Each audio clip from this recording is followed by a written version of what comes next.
Typically, pregnant people are told that Tylenol or acetaminophen is safer to take than Advil or ibuprofen, as Advil can impact blood flow to the fetus and has been linked to congenital birth defects. But more recent concern is that Tylenol may be affecting sex hormones and acting as an endocrine disruptor. Not all studies found issues with Tylenol in pregnancy in this way, but enough did in order for there to be a concern about its impact on children. A 2021 consensus statement in Nature journal suggested people should stop taking Tylenol during pregnancy. But a more recent study in 2024 found something else. This recent study followed almost 2.5 million children in Scandinavia over a 24-year period.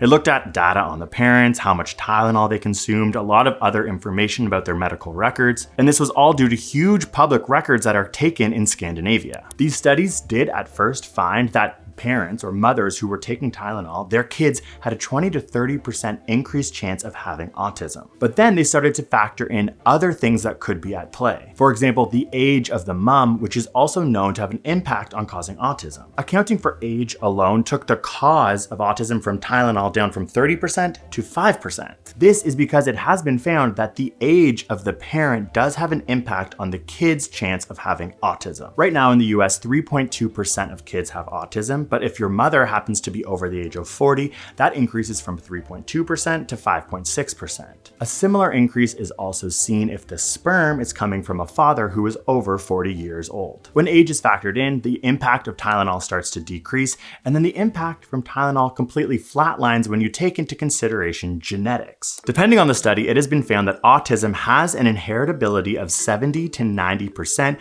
which is similar to the inheritability of height. Family history of autism is one of the strongest risk factors. For example, if one sibling has autism, it's more likely that the other will as well. When it comes to identical twin studies, when one has autism, it's extremely likely the other will as well. So if you are a mother on the spectrum, you're more likely to have a kid who will also be on the spectrum. And something so interesting that came out of this study was that mothers on the spectrum are more likely to take Tylenol because they have increased pain during pregnancy and increased chance of migraines. Essentially, when genetics is considered, Tylenol stops becoming a huge risk factor when it comes to autism.